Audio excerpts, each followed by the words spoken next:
In 1960, a German Lutheran pastor named Günther Rutenborn wrote a play. And the play was called The Sign of Jonah. And this play was an effort to come to terms with the horrors of the Holocaust within German society. And the play essentially asked this question: who is to blame? Who is to blame for everything that happened? And in the play, the characters, all of whom represented different people in German society, were confronted with that same question: who is to blame? But the funny thing was, no one actually felt personally to blame. The housewife had struggled with rationing. The industrialist had kept up steel production. Even the stormtrooper had only been following orders. But in defending their innocence, the accused became accusers. They actually, in the play, they indict one another. They're all guilty in differing degrees, some by words and some by silence, some in what they did and some in what they failed to do. But in their guilt, they all actually use the same excuse. The blame is higher up in the army, higher up in the party. The blame goes higher. So I would say actually that the same question faces us today. Who are we going to blame? Who are we going to blame for the way that the world is? How high does the conspiracy go? How high does the blame go? Who is responsible for all the violence and the hatred and the evil in the world? Who is to blame, more personally speaking, for the 1,000 disappointments in your own life? All the hard and hurtful things that have happened to you, all the misery that you've encountered. Who is to blame? Because someone has got to take the fall. Someone must be to blame. And here in Exodus 17, what you essentially have is a courtroom scene. You might not know this about Exodus chapter 17, but it is a trial. And like any trial, there is a blame for a crime being laid at someone's feet. All right, there are charges brought in verses 1 to 3. There's a trial in verses 4 to 5. And actually there is an execution in verses 6 to 7. And as we consider each of these parts of the story, we'll actually discover who is to blame and who takes the fall. There is no more relevant question for your life here this morning than who is to blame. And there is no more relevant and profound and powerful answer than what Exodus chapter 17 gives you. Who is to blame? All right, let's turn to look at the charges first in verses 1 to 3. See, after Israel had left the land of Egypt and crossed the Red Sea, I think it's understating things to say that things had not gone exactly smoothly. That the relationship between God and the people and Moses and Aaron was fragile. And I'm sure you've gotten that sense as we've been going through chapters 16 and 17 in particular. And you get this sense that things could fall apart at any moment. And yet time and time again, instead of avoiding the conflict, God seems intent to actually force the issue. Look at verse 1. All the congregation of the people of Israel moved on from the wilderness of sin by stages according to the commandment of the Lord. It's actually God who is directing their steps. He is forcing the issue here. And it says they camped at Rephidim, but there was no water for the people to drink. See, God deliberately led them into a place where there was nothing to drink. Last week, there was no food. This week, God has led them into a place where there's no water, and that is a very real danger. I looked it up this week, and apparently the Sinai Peninsula is a very, very rocky and a barren wilderness. The average annual rainfall there is about 200 millimeters. And sometimes it's as low as 25 millimeters. And to put that into perspective, Scotland's average rainfall is about 1,570 millimeters. You're more in risk of drowning in Scotland than you are of dehydration. Right? The place God has led Israel to is incredibly arid and incredibly dry. So access to water is absolutely essential. Right? You might know the science. Our bodies are comprised of about 65% of water. You know, a human being can survive 10 to 14 days without food, but only 3 to 5 days without water. Dehydration is a more immediate threat than starvation because our bodies need that water for vital functions like temperature regulation. Right? The people are in severe danger yet again. So predictably, they quarrel. They grumble again. Right? They quarrel with Moses and they demand that he gives them water. Now, I think that the way the ESV translates verse 2 softens what is going on here somewhat. Right? That word quarrel. A quarrel, to call it that, makes it seem like they're just kind of having a disagreement. You know, I learned this word from Ross. They're having a bit of a stramash. Right? That is what is happening. But the word for quarrel in Hebrew is actually a technical term. It's a legal term. It basically means that they are bringing a lawsuit against Moses. That's what's happening here. They are pressing charges. Right, the people of Israel are so fed up with their journey that they are pressing charges against Moses. But Moses isn't having any of it, is he? Look at the end of verse 2. Right, that shows us that it's not Moses really who's being put on trial here. It's not actually Moses against whom they're really truly bringing charges. See, Moses says, "Why do you test me?" No, he says, "Why do you test the Lord?" See, they are actually bringing charges against God himself. Israel in the wilderness is fed up, and in their grumbling, they are bringing a lawsuit against God. They're putting God himself to the test. They're demanding that he stand trial for his crimes against them. Right, so what are the charges? Now, verse 3 lays it out. You tried to kill us. That's it. See, Israel are bringing charges against God, and the charges are, you've committed a capital offense. Right, attempted murder at best, and treason at worst. And you can tell the charges are that serious because in verse 4, Moses cries out that the people are about ready to stone him. Listen, stoning was capital punishment back then. Stoning was an incredibly brutal form of capital punishment. Look, I want you to see the people think that God and Moses have killed them, that there's no way out of the desert, that their bones are going to bleach in the sun of the Sinai Peninsula. And if they're going to die, they at least want Moses' body to be the first one to fall in the desert. And of course, would that solve things? No. It wouldn't get Israel out of the predicament that they think they're in. They would still die of thirst in the desert. But their thinking is this: if they can't have justice, they'll settle for vengeance. So they bring charges. Right, how would you sum this up? What is happening here? Israel is unhappy with the way that the Exodus is unfolding. They're unhappy with the way the pilgrim journey to the promised land is going. What a contrast from chapter 15, where they were singing God's praises after they passed through the Red Sea unharmed. The people have totally turned 180 degrees on God and on their leaders. They're unhappy with the way the Exodus is going. So unhappy that they're ready to press charges. But that's all of us, isn't it? All Christians are doing the same thing as Israel, whether we're aware of it or not, and whether we acknowledge it or not. We are all unhappy with the way our exodus is going. Right? You're still single after all these years. You're still unemployed after doing everything you can to look for a job. You might be divorced or widowed. You're not living near your family or even in the country that you want. You don't have a visa. You don't have children yet. Church isn't what it used to be. Or it's changing in ways you're not sure about. We don't have as many close friends as we used to who share our interests, and it's really difficult to make friends. Our physical health or our mental health is poor. You fill in the gap. How are you unhappy with the Lord at the moment? How's your exodus going? How is your exodus going? See, all of us are subtly and subconsciously pressing charges against God. We're all doing it. And by doing that, we are, as this text says, putting him to the test. See, testing God involves basically putting him on probation, right? It's about withholding trust pending evidence. Well, God, I'll trust you, but I'm just going to need more evidence to basically make that decision whether I should trust you or not. See, with Israel, it meant doubting whether the God who had proved sufficient in the past was still sufficient now that things had taken a different turn.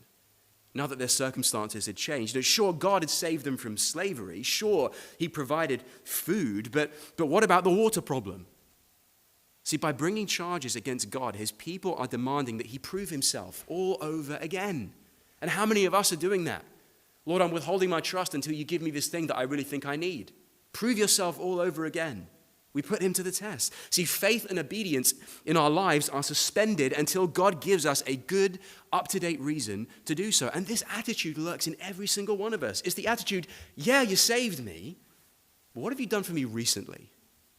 Right? Name something, God, that you've actually done for me recently. See, our obedience to God is actually conditioned upon how much we feel he's been doing for us. We don't like to admit it, do we? But it's a cost-benefit analysis in which God doesn't come off very well in our estimation. Just like Israel, we're unhappy with the way our exodus is going, and we put ourselves in the place of the judge and bring our charges against him. So where are you bringing charges against God? How is your exodus going? Because those are the charges that Israel bring against him. But there isn't just charges, there's a trial. In verses 4 to 5, a trial is arranged. And for most of this passage, I think the author is assuming that there is a question that should be in your mind. Who is really on trial here? Right? Who is this trial really for? I mean, what right do the people have to bring charges against Moses and ultimately against Almighty God? Who are they? And yet here they are, demanding a trial. See, we considered this in more detail last week, but it's worth touching on briefly here. Because actually in verse 3, the word grumbling appears again. Now, the grumbling from last week has intensified, right? It's intensified into a kind of murderous vengeance as the people want blood. They want to be the judge, the jury, and the executioner all rolled into one. But what this shows us, and we didn't necessarily say this last week, is that grumbling always builds. Grumbling is corrosive. It's like an acid. It dissolves community and unity because it spreads discontent, right? Grumbling is self-reinforcing. Think about when you're around people who are grumbling. Isn't it so easy to get drawn into their grumbles?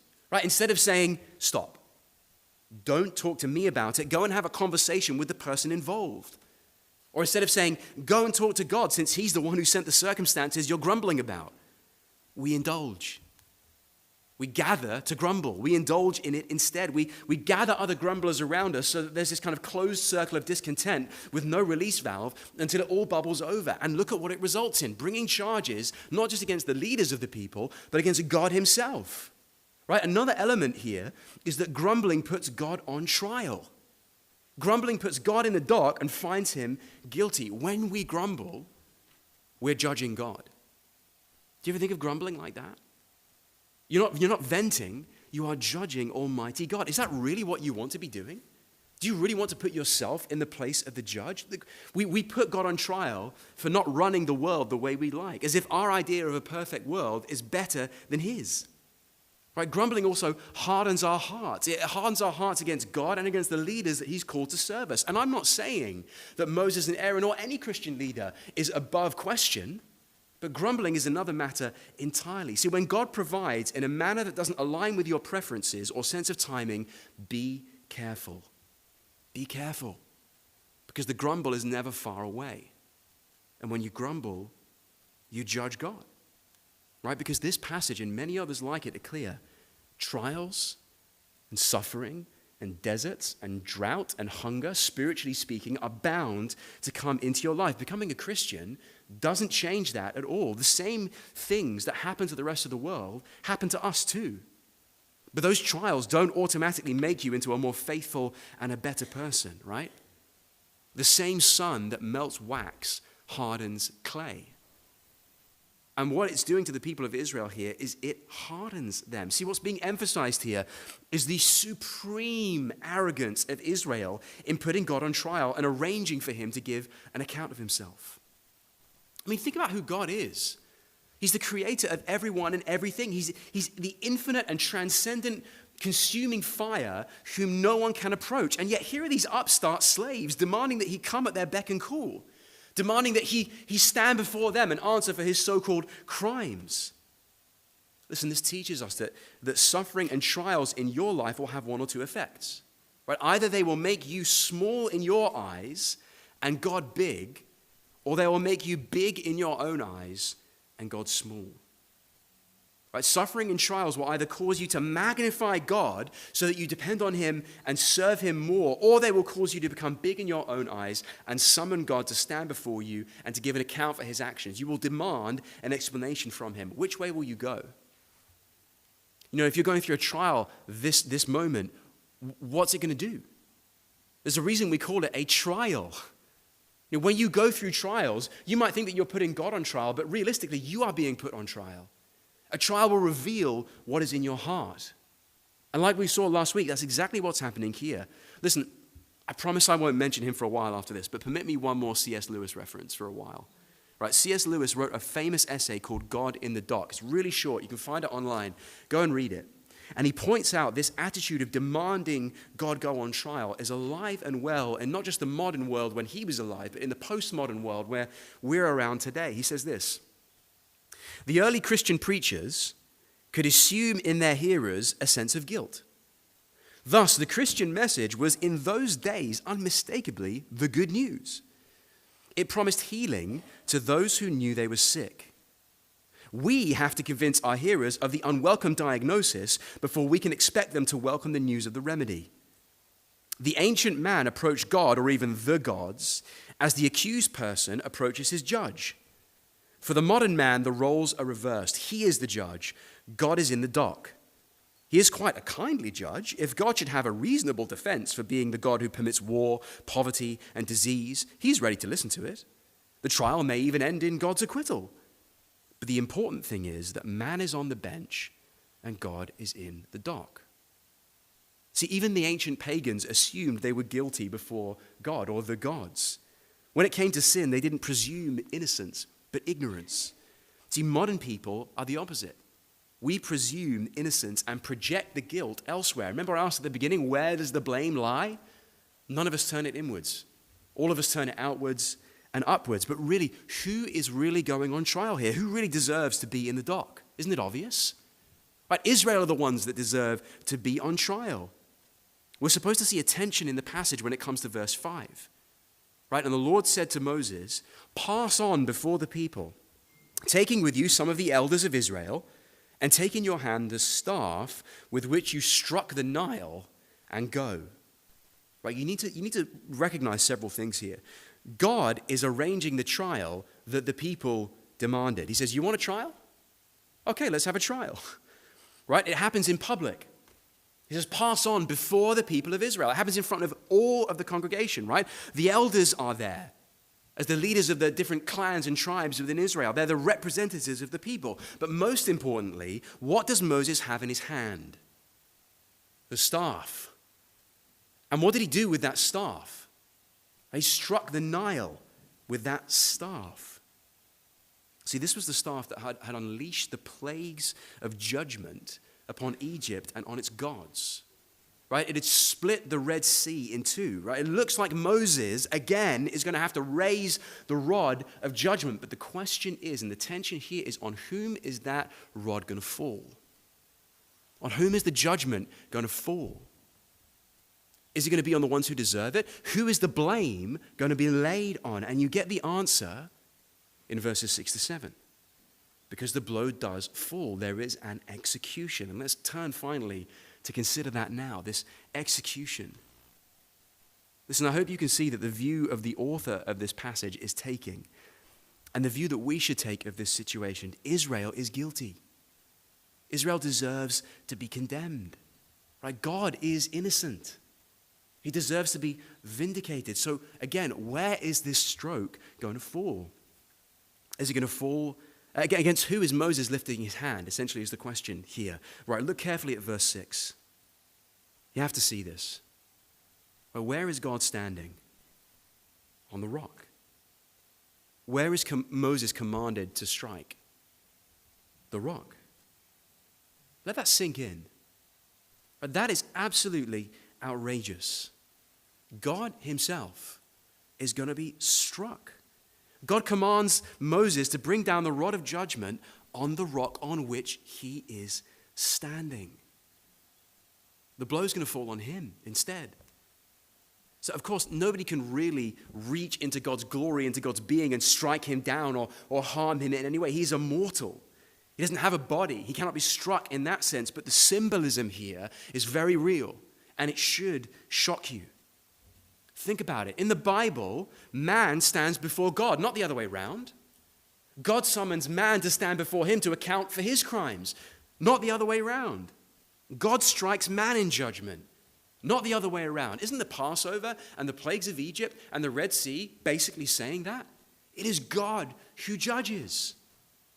And yet here we are with a reversal. See, next week, we're looking at Mount Sinai and the giving of the law and God descending on the mountain. And there, if anyone even touches the mountain, they are struck dead. But here, stunningly, God takes the judgment that Israel deserves. God is struck instead. And what happens? Blessing, water, life flows to this rebellious people who deserve to die of thirst in the desert. See, the judge is judged.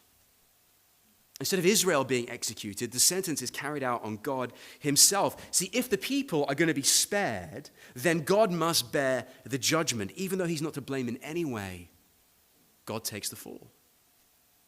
That's who takes the fall. See, again, the staff in Moses' hand was the same one that God had used to judge the gods of Egypt. When the Nile was struck, what happened to it?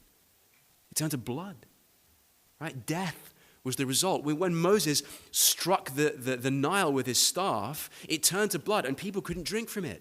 It made it more difficult to get water. But when Moses strikes the rock in the desert with the same rod, it makes water easier to find. Life flows from it. Friends, this is the heart of the gospel. If you're investigating Christianity here this morning, this is the fundamental thing you need to understand about the Christian message, right? The essence of sin is man putting himself in God's place. Putting himself in God's place as the judge, demanding that God answer for crimes that he didn't commit. That is the essence of sin. Right? The essence of salvation is God putting himself in man's place, right? As the condemned, taking the judgment that we deserve. We are constantly taking prerogatives that belong to God. That is the story from Genesis chapter 3 throughout the whole of the rest of the Bible. But God, in amazing grace, is consistently stepping down and taking the judgment that we deserve. You know how I know this? I'm not just coming up with this out of nowhere. In 1 Corinthians 10, the Apostle Paul in the New Testament says this about this very passage. For I do not want you to be unaware, brothers, that our fathers were all under the cloud. He's talking about the Exodus journey there. And all passed through the sea. And all were baptized into Moses in the cloud and in the sea. And all ate the same spiritual food. He's referring to the manna from last week. And all drank the same spiritual drink. For they drank from the spiritual rock that followed them. And the rock was Christ. See the connection he's making there? The rock.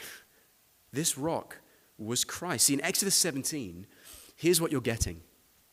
In the fact that you are having a trial displayed to you, you are getting a foretaste of Calvary and the cross. This is a picture of the whole human problem and how God is going to solve it. Not by bringing judgment, deserved though it is, but by bearing judgment. If you've read the Bible before, you'll know how many times God is compared to a rock. Right? My rock and my fortress, my God in whom I trust, my rock, my refuge. You know, Psalm 18 that Ross quoted this morning. God is consistently compared to a rock. But Jesus is that same rock who was struck with the rod of God's justice and judgment so that life-giving water could flow out to those of us ungrateful people who are dying of spiritual thirst in the wilderness. And here's how I know that, because in John chapter 7, verse 37, Jesus says this. On the last day of the feast, the great day, Jesus stood up and cried out, "If anyone thirsts, let him come to me and drink. Whoever believes in me, as the scripture has said, out of his heart will flow rivers of a living water." You know, in John's gospel, when Jesus dies on the cross, what issues from his side? Blood and water. It's a fountain of eternal life flowing from the side of the rock who was struck to bear the judgment that you and I deserved. That is the gospel, friends. So listen, I only have one very simple application for you this week. Are you ready? For Christian and non-Christian alike, drink from the rock. Come to the rock and drink from him. Come to the fountain. You are spiritually dying of thirst. Stop demanding an explanation for the way things are and putting God on trial. He's already been there for you. He's already submitted to the judgment. You know, this week I had the privilege to read the words of an old Scottish pastor called William McEwen. He was a pastor in about the 18th century, I think. And here's how he puts across the plea of this passage and essentially what I'm trying to say here. right? The water flowed when the rock was smitten, not in little measure, but in large abundance. The miraculous stream was not exhausted, though they had 100,000 men with their herds drank from it. Nor were the dry places of that sandy desert able to take in the copious moisture. He's a Scot. He knows about copious moisture. So inexhausted is the fullness of Jesus Christ, from whom all sorts of men, the Jews, the Gentiles, the barbarians, the bond and the free, may receive all sorts of blessings. You are not restricted in him, O children of men. This river of God, which is full of water, can never run dry nor be exhausted. How abundantly soever we drink of its refreshing streams. Don't just look to the rock. Drink from the rock. If you're not a Christian here this morning, what that means is give your life to Jesus.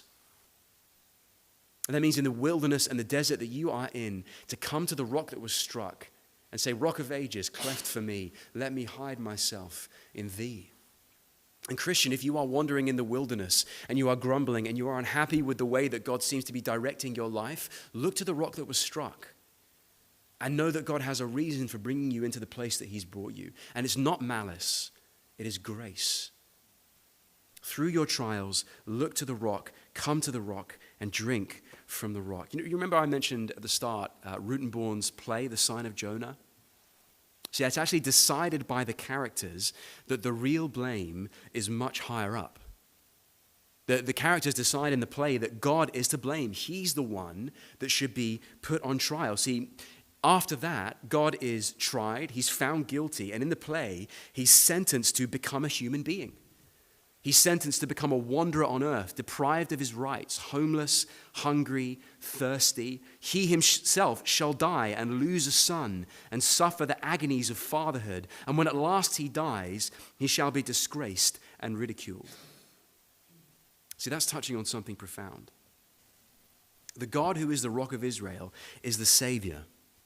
He is the God of mercy who bears his own judgment for the sin of his people. What's the last thing that the people cry in unbelief in verse 7? Have a look at it. Is the Lord among us or not? Have you ever asked that question? When you're going through trials and suffering, Lord, are you here or not? Are you in this church or not? Are you in my marriage or not? Are you in this job or not? Where are you? Are you in this country or not? Where are you, Lord? And what is his answer? Yes. I am among you, and among them in the people of Israel in a way they could not have possibly imagined. See, God stood on the rock. He was not only among them, he was actually standing for them in their place, bearing their condemnation. Before God gave his covenant at Sinai, which is what we're going to look at next week, he pledged his presence at Calvary. And you need to know that, because in the Christian life, grace comes before the law. The verdict comes before the performance. No Christian has ever worked themselves into salvation, but they have looked to the rock that was struck and drunk from it rivers of living water. Have you drunk from the rock this morning? Can I call you to do that? Let's close our service in prayer.